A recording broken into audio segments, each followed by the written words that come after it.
PT Sibaya Pratama Internasional. Baik, selamat pagi semuanya Bapak Ibu sekalian yang ada di seluruh penjuru tanah air Indonesia dan ada beberapa juga di luar negeri. Salam 5 jari, 5 juta satu hari. Saya Andi Permadi, Dwi Prastyo, saya Training and Development dari PT Sibaya Pratama Internasional. Yang hari ini saya membuat sebuah konten acara yang namanya Kenal Lebih Dekat.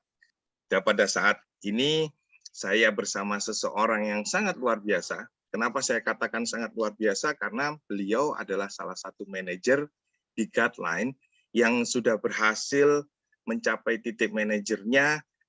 Ya, berasal dari Indonesia, tetapi beliau bukan menetap ada di Indonesia. Beliau menetap ada di luar negeri, tetapi beliau secara konsisten menjalankan bisnis ini dan bisa menghasilkan sesuatu.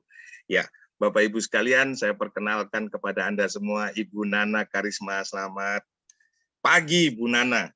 Halo, selamat pagi, Pak Andi. Assalamualaikum Halo. warahmatullahi wabarakatuh. Waalaikumsalam warahmatullahi wabarakatuh.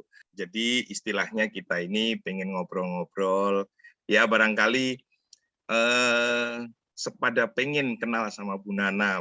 Gimana sih Bu Nana ini dari Taiwan kok bisa sih jalanin bisnis ini? Tapi kita pengennya kenalnya hari ini kita bukan mau jualan ya, tapi kita pengen kenal lebih dekat sama Bu Nana. Bu Nana boleh nggak diceritain dulu nama lengkapnya Bu Nana Karisma itu benar atau sebenarnya itu nama panggung? Gimana Bu Harus Nana? ngomong nih. Oh, iya dong. Iya. Iya. Oh, kenapa saya pakai Nana Karisma ya? Sebenarnya sebelumnya saya belum pernah cerita nih di mana-mana. Mungkin banyak yang nggak tahu juga ya. Ya.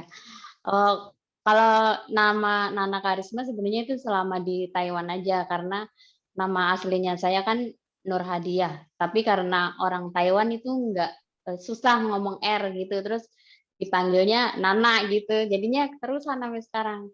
Terus karena udah 10 tahun lebih, jadi kalau saya pakai nama saya asli justru pada nggak tahu juga gitu. Jadinya ya pakai nama itu. Tapi kalau misalnya saya nulis apa data atau apa ya nama asli saya. Nama asli. Gitu. Bu Nana itu asli dari mana sih Bu? Saya dari Kebumen, Jawa Tengah aslinya. Dari Kebumen, Jawa Tengah.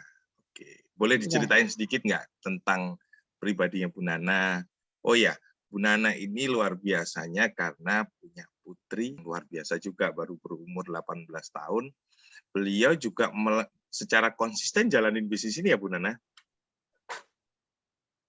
Bener nggak? Iya, alhamdulillah. Karena ngikutin saya ya. Ya, itu ya. Iya. Dan konsistensi itu rupanya juga membawa hasil. Kenapa? Karena Mbak Bella itu sekarang sudah ada di unit manager. Jadi inilah yang namanya duplikasi. Nah, boleh nggak Bu Nana ceritain sedikit ya tentang keluarganya ya, termasuk mungkin apa yang Bella ini pikirkan atau mungkin yang Bu Nana ingin ceritain tentang keluarga. Latar belakang keluarga saya ya. Saya berasal dari keluarga yang bisa dibilang cukup sederhana gitu. Jadi makanya kenapa saya ada keinginan untuk memperbaiki atau apa ya, mengangkat derajat keluarga saya rela bekerja ke luar negeri, meninggalkan keluarga saya, supaya bisa membantu keluarga dan juga orang tua. Oh gitu. Sudah berapa tahun Bu Nana di Taiwan? Sejak tahun berapa? Ini yang 2006. Tapi bukan selamanya di sini, jadi 15 tahun, hampir 15 tahun. Tapi nggak selamanya di sini, sering pulang. Hampir setiap tahun pulang kalau Idul Fitri, cuma pas ini aja hampir 3 tahun nggak pulang karena ada COVID. Karena pandemi ya. Ya. Bu Nana, mungkin mengulik sedikit boleh ya, hal yang sifatnya mungkin pribadi. 2006, pasti itu waktu itu usia Bu Nana juga masih sangat muda. Kenapa memutuskan? Masih 25 tahun waktu itu. Nah, kenapa memutuskan, kan banyak ya pekerjaan di saat itu gitu. Kenapa memutuskan untuk menjadi seorang TKW? Sebenarnya awalnya itu karena keluarga suami itu ada yang menetap di Taiwan dan menikah sama orang Taiwan. Awalnya sih kayak gitu. Terus pada saat itu menelpon dan mengajak kerjasama sama suami saya itu untuk apa ya, masalah pengiriman tenaga kerja. Nah, waktu itu saya langsung berminat justru awalnya dari situ sih. Terus saya tanya-tanya gajinya berapa, kerjanya bagaimana, terus ya kenapa enggak kalau dengan saya keluar negeri saya jadi lebih cepat. Waktu itu saya belum mempunyai rumah, kendaraan, dan kan kalau kita keluar negeri jadi mempercepat itu ya kenapa enggak. Itu sih niatnya awalnya kayak gitu. Mantap. Terus ini kembali ya, mungkin ini belum pernah ya, Bu Nana juga belum pernah ceritain barang. Pertama kali ketika menjadi TKW di Taiwan jauh dari keluarga. Waktu itu udah ada Bella kan ya? Iya. Sudah ada Bella. Apa yang sebenarnya kita ngomong nggak usah lama-lama deh, seminggu pertama dulu. Seminggu pertama waktu di Taiwan apa yang Ibu rasakan? Sebelum ke Taiwan udah ada perjuangannya itu 4 bulan. Oh ya, boleh ceritain dulu. Karena kan ya sebelum saya pergi ke Taiwan kan setiap hari saya nggak pernah berpisah nih sama anak saya, dan saya tinggalnya di Jakarta. Waktu mau pergi ke Taiwan itu saya pergi ke Jawa dan saya titipkan tuh anak saya ke orang tua saya. Nah, pada saat itu juga anak saya kayak belum sama ibu saya belum deket gitu. Jadi udah nggak usah dilihat lah, pokoknya udah niat berangkat. Nah gitu. Terus kalau udah ada proses di Jakarta beberapa bulan, terus kemudian ke Taiwan. Itu juga pertama kita belum bisa bahasa ya. Kedua makanannya kita berbeda. Terus yang ketiga belum bisa lupa keluarga ya pastinya. Pokoknya setiap malam nangis. Tiap malam nangis. Dan pekerja, iya gitu. Pokoknya dan di awal itu kan kita nggak boleh pegang handphone juga dan nggak bisa komunikasi seperti sekarang setiap hari. Ya. Kalau sekarang kan ada internet kayak gini, 15 tahun yang lalu kan belum ada. Belum boleh megang handphone karena saya baru pertama kali ke sana, jadi belum berpengalaman. Jadi pada saat itu ada peraturan paling nggak 3 bulan pertama itu nggak boleh pegang handphone. Jadi ya gitu. Jadi berat banget dilalui ya prosesnya itu ya. Tidak mudah lah. Iya. Harus perlu. Itu butuh berapa lama? Dan pada saat itu anak saya masih menyusui, jadi pada saat saya mau pergi itu baru bisa. Sampai sekarang.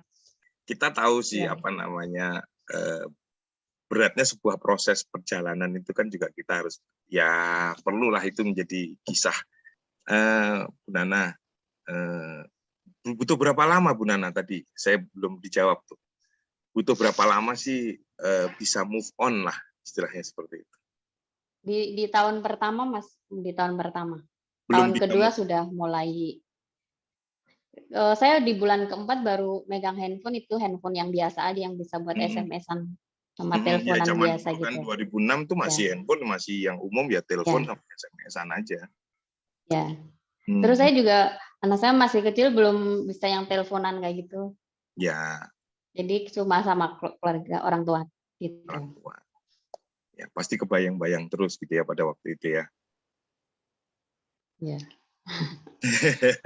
Tapi masih bisa fokus ke pekerjaan saat itu apa berbeda dengan apa yang dikerjakan hari ini? Pada saat awal masuk. Sama cuma sekarang karena udah biasa, jadi udah bisa nyantai, kita udah bisa mengatur waktu sendiri. Kalau dulu kan belum bisa, jadinya ya. Gitu. Beda. Selama 1 tahun itulah pokoknya kayak benar-benar digembleng. Iya. Benar. Ya, tapi setidaknya proses itu dijalani sehingga namanya orang itu kan lama-lama kebiasaan juga ya. Iya. Kebiasaan. Iya, pastinya nggak kepingin selama ini. Pertama saya juga nggak kepikiran saya akan jadi TKW. Terus yang kedua paling nggak waktu itu saya karena kontrak kerja di Taiwan itu kan sekali kontrak 3 tahun. Awalnya sih niatnya 3 tahun aja. Ternyata kalau 3 tahun itu baru pemanasan aja. Jadi sesuatu yang mau kayak niat mau dibeli rumah baru tanahnya aja waktu itu. Jadi harus lanjut ke kontrak yang kedua gitu. Itu emang mudah gitu ya orang, misalnya nih ada orang yang tiba-tiba saya mau jadi TKW, emang semudah itu prosesnya? Ada proses seleksinya kah? Iya, kalau sekarang saya mau berangkat ke Taiwan kayaknya nggak bisa. Kalau sekarang udah ada batas pertama, batas umur, batas tinggi badan. Kalau kalau kayak sekolah sih SMP, sekarang SMP, kalau dulu SD masih bisa. Oh, Gitu. Kalau sekarang juga ada minimal, misalnya ke Taiwan itu harus 155, kalau ke pabrik harus 160 misalnya kayak itu. Kalau dulu hmm, masih belum. oke. Jadi kalau sekarang saya nggak bisa nih masuk ke Taiwan. Rencana tahun ini pulang, Bu Nana? Oh iya, dan memang memang waktunya udah selesai. Oh, Sebenarnya waktunya tahun kemarin, karena di sini kontraknya cuma bisa sampai 14 tahun kalau untuk TKW. Tapi hmm. karena ada COVID ini, eh, mereka nggak bisa ngambil yang baru, jadi memang peraturannya boleh diperpanjang mau 3 bulan atau 6 bulan atau 1 tahun. Gitu. Oke, Terus kemarin saya perpanjang 1 tahun gitu. belakangan ya. Tapi saya udah rencana mau memperpendek lagi Oh gitu. sebelum 1 tahun itu. Oh gitu. Wah, Rencananya gantian kita yang mau interminate bosnya ya. ya. Bu Nana, kita kembali ke sekarang. Di Taiwan untuk kehidupan sehari-hari, artinya untuk kehidupan di luar pekerjaannya, itu seperti apa sih? Apa memang ada istilahnya hiburan-hiburan? Saya dengar katanya ngumpul di satu tempat, banyak orang Indonesianya di sana, gitu. Iya. Oh, kalau di Taiwan seperti itu. Setiap negara berbeda-beda. Sebenarnya Oh, negara kalau beda. di Taiwan rata-rata 1 bulan sekali itu untuk yang TKW. Dan ada juga yang nggak bisa libur juga. Oh gitu. Ada juga yang sebulan bisa 2 kali. Jarang banget yang setiap minggu boleh libur gitu. Iya Hmm. memang kenapa di stasiun itu karena gampang kan dari mana-mana ya berhentinya di situ. Kan stasiun sama eh, terminal bis deketan, jadi ya udah di situ ketemunya gitu biar gampang. Terus itu tempat ngumpulnya itu berupa tempat makan atau bagaimana itu? Sebenarnya sih itu kayak aula gitu, bukan Aula. di taman gitu, di ruangan tempat pembelian tiket sebenarnya itu. Oh, Oh. terus gitu tuh kumpul-kumpul sama orang Indonesia apa Iya boleh. pesan begitu maksudnya? Apa aja di sana sebelum COVID malah kita boleh makan apa semuanya di situ. Hmm, Pertama di situ kan adem ya, ada AC-nya jadi terus ya. tempatnya juga bersih gitu. Tapi kalau Oh, sekarang boleh ngobrol-ngobrol aja dan duduk di situ. oh, jadi nggak ada yang jual makanan, nggak ada juga di sana. Eh, boleh sebenarnya sekarang sebenarnya nggak boleh tapi ya ada aja sih. Ya. Apa dari Iya. teman sendiri yang jualan gitu? Iya. Oh kalau kalau di stasiun itu sih memang banyak kayak supermarket gitu, ada tempat makannya di lantai 2. Terus Oh, kalau di lantai 1 kita teman-teman kita sendiri yang kayak nawar-nawarin makanan gitu. hmm, Tapi kalau kalau sekarang sih sebenarnya di tempat itu nggak boleh makan. boleh ya. Oke. Kalau kita bicara mengenai bisnis jaringan, aktivitas selain pekerja, aktivitas yang bisa menghasilkan uang tapi di luar pekerjaan utama kita. Termasuk salah satunya mungkin guideline juga. Ya. Tapi kita bicara umum dulu lah. Kita ngomong masalah bisnis jaringan. Bisnis jaringan ini mengawalinya di tahun berapa sih sebenarnya? Artinya Tahun guideline. 2010. 2010. Berarti udah lebih dari 10 tahun sebenarnya ya. Sudah Iya, menjalankan tapi bisnis. belum sukses-sukses. Belum sukses-sukses. Semoga di sini, amin. Amin. Amin. Semoga di guideline itu bisa memberikan harapan jangka lebih panjang ya Bu. Nah, kalau Bella sendiri, istilahnya dalam kasarnya ya, kita ngomong kasarnya, diracuninnya soal bisnis jaringan mulai dari dulu atau baru di guideline? Sebenarnya justru karena anak saya itu, maksudnya pada saat itu dia tahu saya daftarnya pakai namanya dia di Hmm. awal. Terus di awal saya nggak langsung fokus, sudah 1 bulan lebih pada saat itu. Hmm. Hmm. Terus karena ya ditanya, "Mah ini gimana?" Terus saya belum bisa, justru saya malu sama anak saya, makanya saya just belajar. Minta ajarin sama leader saya, Pak Samuel dan Bu Siska, punya saya ajarin nih submit sampai bisa apa gitu. Justru karena malu kayak sama anak saya pada saat itu sih. Soalnya saya udah sempat kayak ngomong ke anak saya, terus dia mungkin cerita ke temannya, terus temannya ada yang tertarik juga, jadi kan tanya ke saya, terus sayanya belum fokus pada saat itu. Jadi saya harus, justru dari situ sih yang bikin saya jadi harus bisa nih semuanya gitu. Hmm. Oke. Di bulan Terus Juni lah, sekitar bulan Juni atau berarti Juli ya lah. masih di awal-awal guideline ya, masih di 3 bulan Ya. awal guideline. Harapan terbesarnya waktu itu yang dipikirkan dari guideline apa yang dilihat? Kalau saya memang mungkin udah jiwanya bisnis ya. Soalnya dari sekolah saya aja udah ngambil jurusan bisnis. Dan saya lihat pada saat itu waktu saya join belum ada produknya sih. Hmm. Tapi kalau saya ngelihat bisnisnya yang menghasilkan uang itu, bikin tertarik.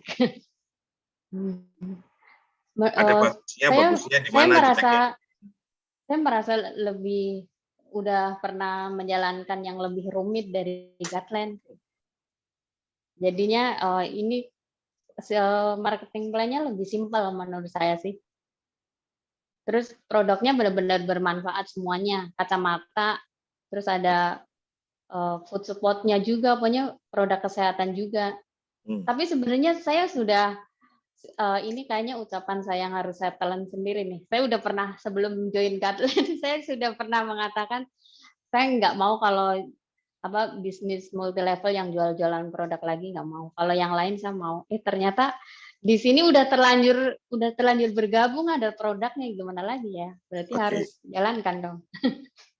apa yang menjadi pertimbangan sih kenapa dengan MLM atau bisnis jaringan yang punya produk itu ada problem apa? Awalnya karena saya jadi lebih sibuk ya, harus ngirim-ngirim barang kayak gitu. Soalnya dulu udah pernah di bisnis yang sebelumnya. Dan sekarang harus terulang lagi mau nggak mau, tapi kan udah pernah jadinya tapi udah bisa sesuatu yang gitu caranya gitu. Tapi prinsipnya kan sesuatu yang merepotkan, sesuatu yang memang membutuhkan kerja keras, membutuhkan satu hal yang lebih dari biasanya, hasilnya juga pasti akan lebih baik kok. Iya, menurut teman-teman saya di sini tuh saya orangnya aneh, kemana-mana saya itu udah buru-buru, cepet, kayaknya sibuk banget, memang kerjanya ngapain sih kayak gitu. Soalnya jadi saya hampir setiap hari ke kantor pos gitu kirim-kirim produk apa. Tapi itu saya nggak pernah izin yang saya mau kirim produk nih ke kantor pos, nggak pernah. Jadi saya sekalian kerja, misalnya saya mau sekalian belanja lah atau apa. Jadi kerjaan saya benar-benar nggak terganggu. Makanya Terus saya tinggalnya di harus lebih cepat nih Nana jalannya. tinggalnya satu rumah dengan ini kan? Dengan Iya, tempat kerja. kebetulan bos saya tahu kalau saya punya bisnis kayak gini, mereka Oh ya? mendukung. Oh ya? Ya. Wah, menarik ini. Kenapa kok bisa mendukung? Saya pengen tahu nih, penasaran. Boleh diceritain nggak?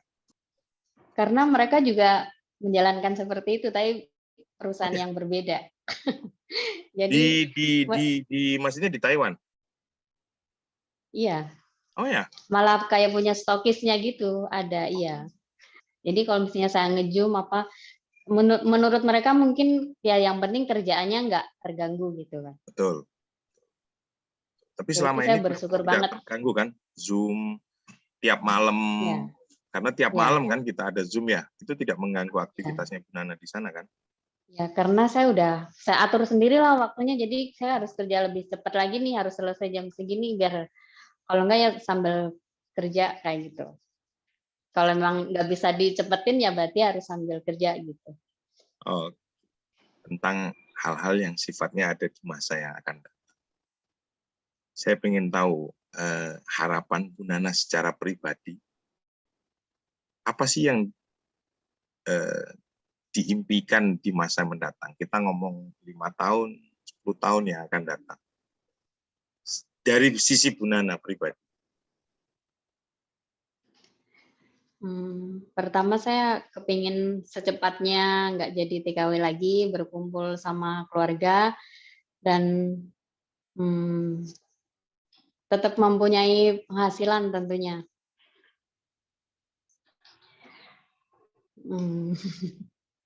Nggak apa-apa, boleh dong diceritain. Sebenarnya banyak, tapi saya malu mau ceritanya. Nggak apa-apa, ngapain malu, nggak apa-apa. itu kan bukan hal yang apa sifatnya pribadi dan rahasia gitu kan. Boleh dong kita Iya. tahu. 5 tahun lagi ya? Ya boleh lah 5 tahun atau 10 tahun Pastinya yang akan datang bayangannya kayak gimana? inilah, pengen menjalani hidup yang seperti orang biasanya. Selama ini kan kayaknya waktu kita terbuang 10 tahun lebih di Taiwan, Hmm, terpisah terutama sama anak kayak gitu. hmm. Terus jadi kita juga belum pernah kayak apa ya, merasakan ya rumah tangga yang sesungguhnya gitu. Jadinya Ah, kepingnya nanti pada saat pulang ke Indonesia ya kayak gitu, berkumpul sama keluarga gitu. Bagi orang lain sederhana, tapi bagi saya itu sangat apa ya, punya sangat nilai. berharga. Iya iya, sangat bernilai. Nggak apa-apa, ya. Kalau harapannya Bu Nana terhadap Bella, boleh Mmm, nggak diceritain? eee, boleh. Boleh dong. Ya pastinya saya pengen anak saya punya kehidupan yang lebih baik dari saya, jangan seperti saya, apalagi jadi TKW itu jangan cukup saya aja yang merasakan. Dan kita sekarang kan sama-sama jalanin bisnis Garland ini, dia juga semangat. Jadi ya semoga nanti ke depannya dia juga, punya kehidupan yang lebih baik dari saya, dari bisnis Garland ini. Itu sih, Pak.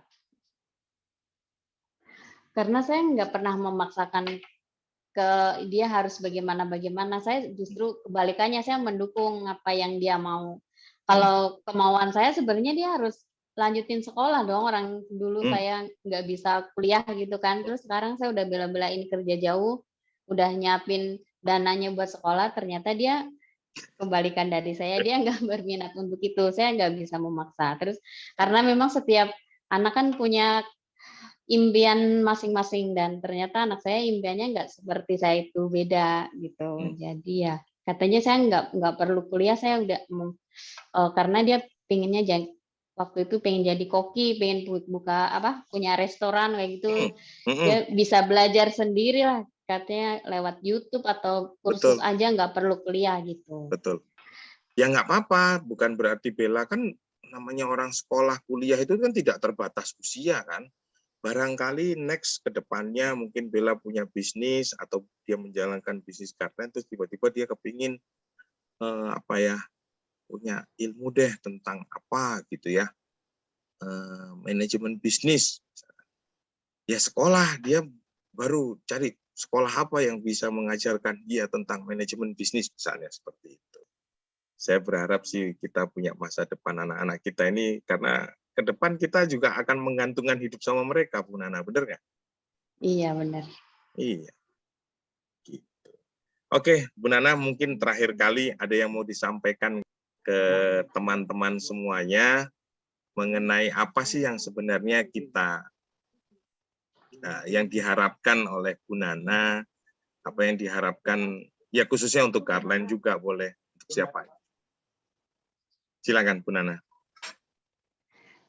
Ya, untuk semua semua Garlander dimanapun berada ya, yang di dalam negeri atau di luar negeri semua, eh, jika sudah bergabung di sini ingin sukses, pastinya jalaninya jangan setengah-setengah ya. Jadi setiap orang pasti punya apa ya, punya kendala masing-masing. Contohnya seperti saya bekerja jadi TKW di Taiwan, saya tidak bebas, waktunya tidak bebas. Apalagi saya kadang ngiri sama leader-leader yang ada di Indonesia yang bisa ketemu langsung dengan banyak orang, langsung bisa closing massal kayak gitu, itu salah satu impian saya nanti kalau udah pulang ke Indonesia. Jadi pokoknya kita harus fokus, dan apa ya, jangan jadikan kendala itu mengurangi semangat kita, karena pasti setiap orang punya kendala itu. Dan saya nggak punya waktu banyak seperti itu, jadi saya pakai online gitu, saya jalankan secara online bisnis ini. Ya, oke Bu Nana, saya ucapkan banyak terima kasih atas ngobrol kita pagi-pagi ini. Semoga ini bisa didengarkan dan menjadi inspirasi buat teman-teman lainnya yang ada di manapun Anda berada, ya, di seluruh pelosok Indonesia, para Garliner sejati tentunya Anda. Apa yang disampaikan Bu Nana sebagai seorang manajer yang berasal dari Kebumen yang saat ini tinggal di Taiwan, namun kayaknya tadi dari perbincangan kita beliau pengen pulang. Jadi teman-teman semuanya tetap semangat ya. Ingat, jangan fokus terhadap masalah, tapi fokuslah terhadap solusi dari setiap masalah. Karena pemenang itu adalah orang yang berhasil melampaui hambatan dan pesan Bu Nana seperti itu. Terima kasih sekali lagi buat Bu Nana, sukses buat kita semuanya. Salam 5 jari, 5 juta satu hari. Thank you Bu Nana. Ya, sama-sama Pak. Be the guardian of your family and join Guardline for your dreams.